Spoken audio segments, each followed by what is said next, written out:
विभिन्न क्षेत्रों से पधारे हुए तमाम मजदूर बंधुओं के हक अधिकारों के ऊपर जिस तरीके से अटैक होता है उनसे बचाने के लिए है।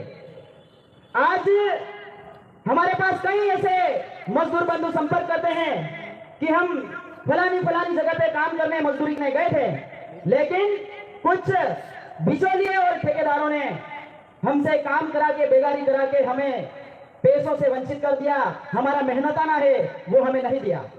तो इस प्रकार की हमारे मजदूर बंधुओं को समस्याएं होती है। हम देखते हैं पूरी दुनिया में अगर सबसे अधिक शारीरिक श्रम कोई करता है तो वो मजदूर बंधु करते हैं। और आज ये जितनी भी सृष्टि है इसमें जितना भी निर्माण का जो कार्य होता है वो मजदूरों की बदौलत होता है। जिस तरीके से प्रकृति ने बहुत सारी चीजों का निर्माण किया है, ठीक उसी प्रकार यहां पर जीत और मेहनत करके हमने ये ऊंची ऊंची बिल्डिंगें बनाई है। लेकिन क्या वास्तव में हमें हमारे इस मेहनताना का सम्मान मिलता है?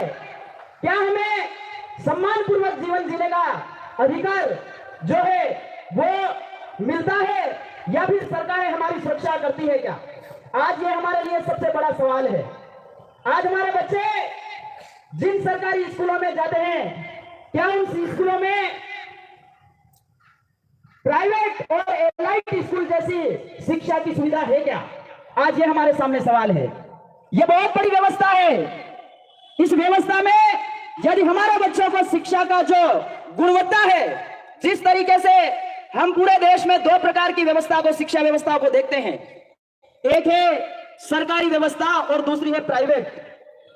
हम देख पाते हैं कि सरकारी व्यवस्थाओं में जो स्कूलों के हालात है वो बद से बदतर होते जा रहे हैं और ऊपर से हम मजदूर बंधु ठहरे हैं।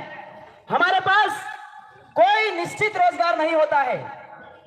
केंद्र सरकार और राज्य सरकार हमारे लिए न्यूनतम मजदूरी दर जो है वो घोषित तो करती है, लेकिन वास्तव में कोई आयोग बना करके या फिर उस आयोग के अनुसार जो हमारी मजदूरी दर घोषित है उसकी पैरवी नहीं कराती है।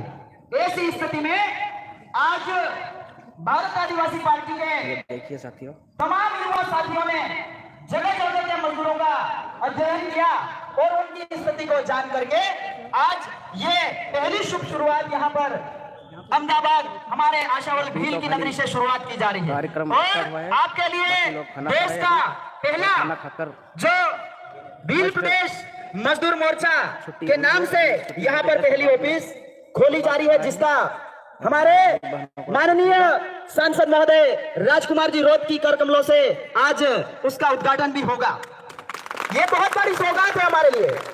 आज दिन तक हम देखते आए हैं, देश की आजादी के 75, 76, 77 साल होने वाले हैं, लेकिन इस तरीके से तमाम वर्गों का ध्यान रखते हुए उनमें सबसे ज्यादा मेहनतकश जो मजदूर वर्ग है उसका ध्यान किसी भी पार्टी ने सिस्टमेटिक नहीं रखा। ऐसी स्थिति में आज भारत आदिवासी पार्टी का जो परचम है वो पूरे देश में लहरा रहा है। पूरे देश के आदिवासी आज भारत आदिवासी पार्टी को एक उम्मीद के रूप में देख रहे हैं और इसी का यह परिणाम है कि आज न सिर्फ भील प्रदेश के इलाके में बल्कि पूरे देश से हमारे पार्टी के जनप्रतिनिधियों का स्वागत किया जा रहा है। पूरे देश का मीडिया जो है वो हमारी पार्टी के इस व्यवस्था पे निगाह टिका करके खड़ा है।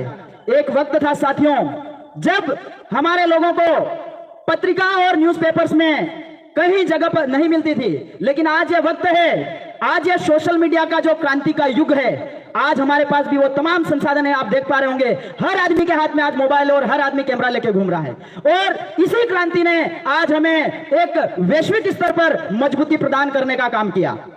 तो इस विशेष अवसर पर मैं ज्यादा वक्त नहीं लेते हुए आपसे यहाँ अपील करने आया हूं कि जिस तरीके से आज हमारी जो स्थिति है, इस स्थिति को हमको सुधारने के लिए हमें जागरूक होना पड़ेगा।